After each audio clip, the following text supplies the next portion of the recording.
Hey guys, welcome back to the channel. Hope you guys doing fantastic, guys. I understand this channel is about our love for Seikos. It's about our love of iconic modern classic that Seiko has ever produced that becomes even more popular in the recent years. But also I have a love for folding knives. I always do, and of course today, you know, this channel really gives you a platform to showing what I love. And I understand, right? Throughout the last few months I've been putting out videos and shorts on, of course, in the community tab with my love for folding knives, and some of you have a passion for folding knives as well. So today really just using this as entertainment opportunity to show you, my dear subscribers, if you also has a passion for folding knives, or you had a passion in the past and you sort of lost it, you want to get it back again, or you just want to see some contents about the knives because maybe one day you want to get into it. But again, the whole thing is,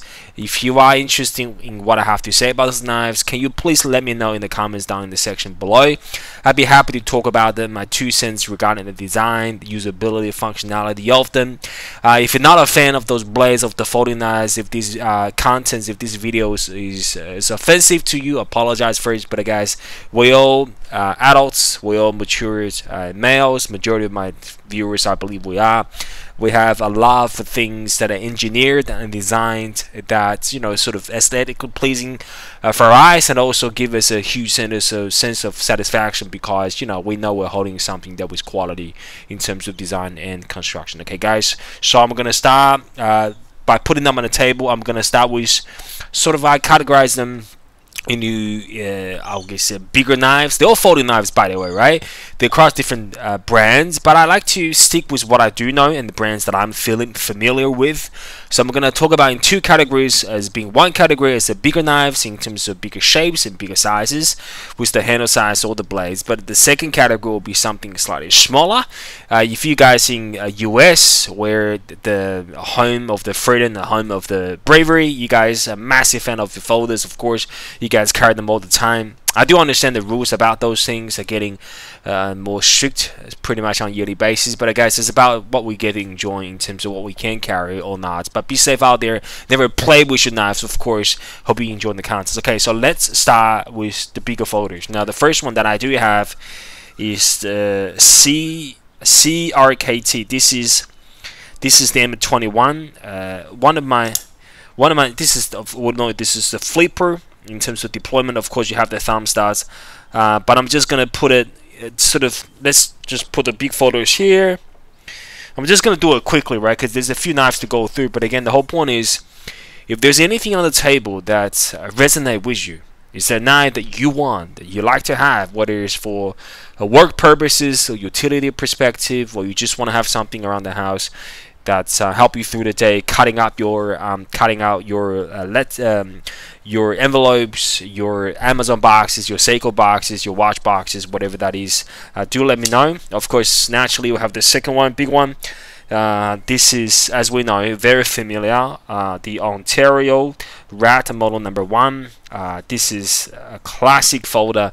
Many of the renowned YouTube watch channels, of course, watch channels as well, right? Like this, like ours, but a lot of knife hobbyists, they have this is one of the all-time favorite. Of course, the Rat number 2 is slightly smaller, so this is the big one. Moving on, now we talk about the 3 cold steels that I have. We'll talk about the first one in sizes. I just want to sort of go longer to slightly shorter to give you a more pleasing view. This is the cold steel Code 4 with aluminum handles. I think that's a G10 in handle material. That is sort of plasticky, graver, whatever that handle is. It's not cheap feeling, but definitely is more produced on a larger scale. Of course, this is aluminum or metal construction. This is the design. I believe is definitely has the input of the whole design idea and language of the knife designer Andrew Damkar. It is a beautiful knife. I love it. It's fantastic. So this is all aluminum handle, large knife, Code 4 cold steel with the triad lock. The next one I'll place is this beautiful, I call this a black scorpion. This is also comes from the genius and humble knife designer of Andrew Demko. This is his AD15. This is the mass production version by, of course, again, the Cold Steel from Taiwanese factory, based on the original custom knife of Andrew Demko's AD15. This is a scorpion lock, amazing construction. I love this knife to this. This is, if one day I get to have an opportunity buying the custom knives of Andrew Demko's, I will not hesitate. Of course, the market overall for the custom knives and premium blades are sort of skyrocketing as well. If you know your knife enthusiasts know that a lot better than I do. Okay, the next one, as I said, there are 3 Cold Steel. This is something I really fall in love from the first time when I saw it. This is the another Cold Steel. Of course, you can engage traditionally through the thumb stud, give a slight bit of wrist flick. This is American Lawman, fantastic knife. Of course, I think original design purpose, and again from the experienced and wonderful knife designer Andrew Demko. That I think the original idea of this knife is for U.S. Law enforcement, sort of in that, you know, because there's a massive market for those I guess demands over there. Sort of here we don't really use it as an everyday civilian. We can't carry anything, right? But again, I mainly use them around my house and things, majority just for collection and collector's perspective, just to adore the beautifulness of those knives. Of course, this is S35VN, is extremely well made steel, heat treated to the perfect with the G10, excuse me guys, with the G10 handle and the famous trial lock. Okay, so the size is perfect. We sort of have a very, I just love those beautiful blades. Next one, moving on, we've got another couple of big users here. This is the Benchmade, made in USA. Actually, interestingly, every single one of them is made in Taiwan. It's fantastic to know. I mean, this M21 CRKT I purchased probably a decade or more ago, or 2 decades ago.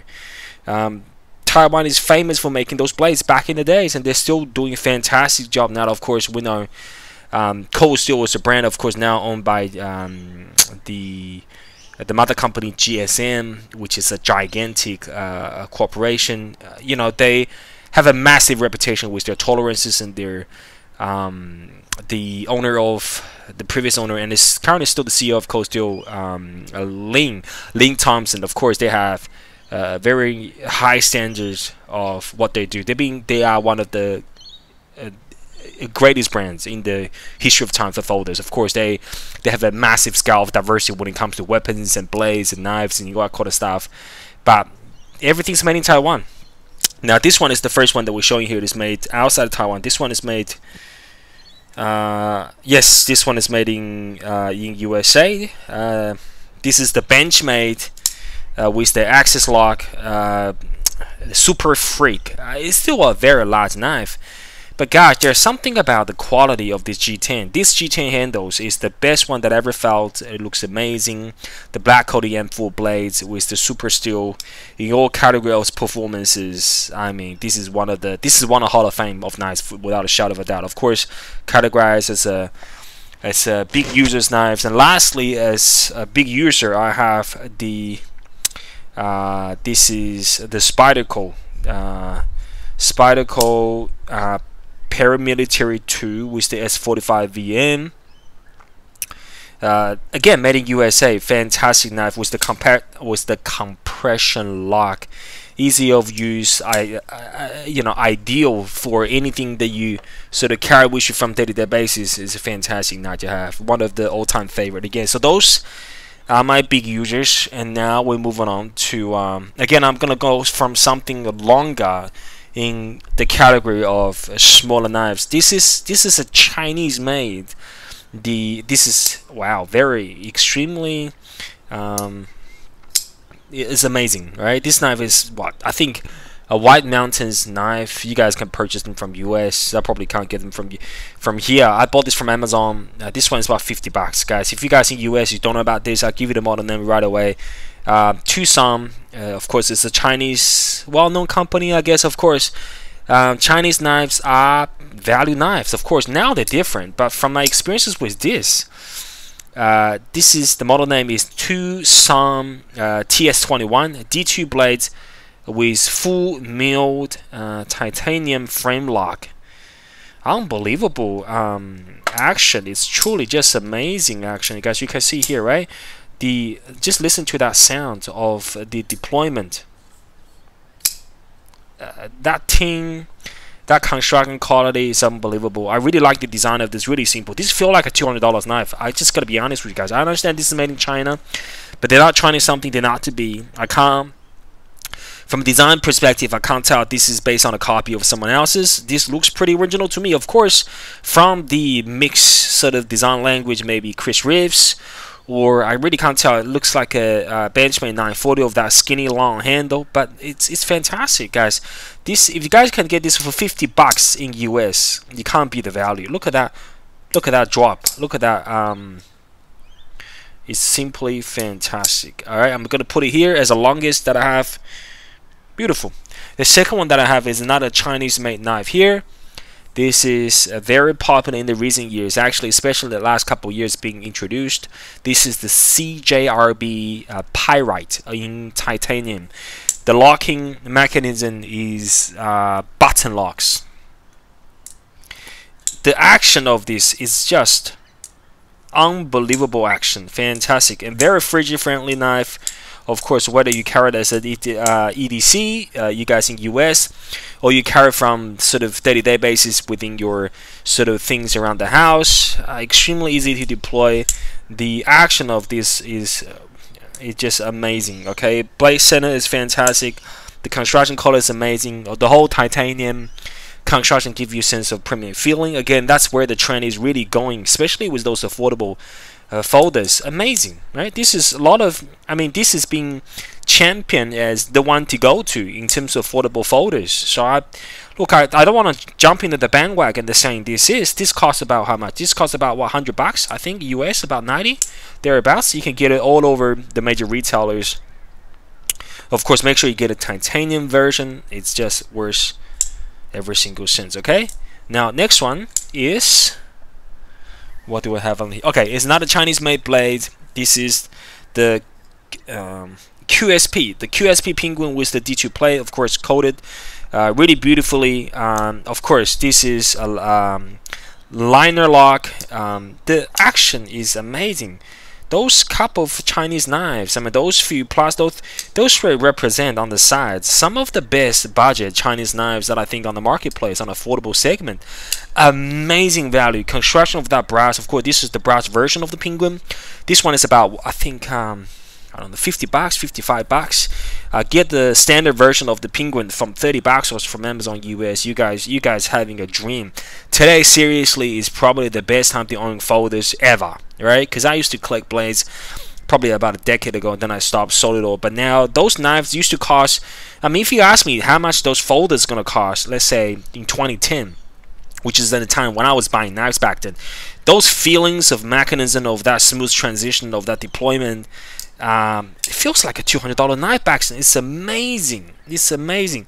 The construction quality, the deployment is just fantastic knives and value. Okay, I'm gonna just move them a little bit here, and then I'll just have a few more to cover it off. Next one, in terms of size, this is one of my favorite. As I think knives like this, you guys in US, right? If you ever doubt about it, that the Benchmade is too expensive, you don't want to play for the butterfly taxes, but you want to have something carry with your day-to-day basis, you wanted to get a bagger, because how thin that behind the edge, the stock is unbelievable. It's an amazing slicer, but the bagger feels cheap, and you don't want to get committed by paying about 150 bucks for a bagger. I'll tell you what, just pay I don't know how much this is right now, but pay about 250. Get one of the M390 aluminum. This is aerospace aluminum grade of aluminum. Is fantastic. The action, the tolerance on this knife is just out of the world, guys. Look at this. the feasibility of this bug out is just out of the world, guys. Seriously, this is one of my favorite. I think really stands the peak of premium EDC and gentleman knife. You cannot surpass this. Of course, you can buy more expensive knives, but this is where the what do you call that? This is where the diminishing return really kicks in. I mean, you can spend 500 buying of course, I understand different knives have different geometry and different usage, but you can buy a Chris Reeves, you can go get a Hinderer for more heavy uses, but they're a lot bigger, right? For this, it's a bug out. It's the aluminum version of M390 with the lifetime sharp end warranty in terms of construction and mechanism. You can't beat this. You really can't. Okay, so to finish it off, I have the last two, which I really believe they are classic of the daily carry. This is the mini version of the Benchmade Griptilian. This is the S30V design. Classic. I mean, if God came to us, not our ancestors, to build a folder knife that is gonna last the test of time, this is the shape. I really don't understand how you can't get wrong. How can anyone that claims they love folders without a Griptilian? I can't understand. I really can't. I mean, you see the knives that I have here. I will always have a Griptilian in my collection because the easier, of course, this is on the Spyderco sort of style thumb hole deployment, but in terms of ergonomics, this is even the mini version. I don't have the whole full size, probably won't get one day, but the mini is going to give you the essence of what Griptilian is all about. That durability, that sort of unbelievable reliability, plus the easy of carry, easy of use, the comfortability of that carry handle, the sheepfoot blade shape. It's a fantastic everyday carry, guys, in US. If you don't have it, I can strongly recommend get a mini Griptilian without a shadow of a doubt. Right, this coming to an end of my blade show. Last one that I have here is not a mini version of a legend that we have in the Benchmade. This is the, again, in the same blade material, S30V. This is the 945, I believe, the 945, which is the mini version of 940. Sorry, guys, that's right. So classic design. The problem that I had with the 940 was actually, I want to buy one. I just never had an opportunity to get one yet, so I bought one of those instead. This is the first production. I bought this from a secondary market. It is fantastic. Okay, that aluminum with that purple backspacer, fantastic pocket clip. The blade shape is very useful. It's called the reverse tonto. It's a crazy slicer, extremely easy to sharpen with the blade material of the S30V. Legendary design. You can recognize the shape of the handle and the knife overall from 3-4 meters away. Plus, you have the legendary quality and warranty of the Benchmade. You can't go wrong with the 940. Of course, in this case is 945, the mini version of the 940. Okay, so that's it, guys. This is all my blades. We have a couple of, few of the big folders here, and some of the legendary smaller scale. You guys will probably call it the perfect EDC in US, of course, wherever you are. I'm hoping you're having a blessed day. Okay, we have so much going on in this world. If you stay on the news all the time, you get distracted of the, whether it's tragic things that are happening around the world, or it's controversial political, craziness going on within our governments and whatever scale of things you want to talk about. In our personal life, you want to make sure you have things you love, you have people you love, and you just want to look after them, enjoying what you can see, enjoying what you have. You are blessed. Keep helping each other, and no doubt, you guys have a great day, and I'll see you guys in the next video. Of course, by the way, if there's any particular knives or knives you think I should add into my collection, you want to talk about, you want to ask me questions about it, you want me to do a full review on it, do not hesitate. Comments on this section below. If you like knives and you're starting to find out, of course, you're coming past this video, you realize the channel name is Felix Love Watches and Love Seikos. Go check out my other stuff as well. Again, I'm hoping you guys stay blessed, stay strong, stay healthy, and I'll see you guys very soon again. Bye bye, guys.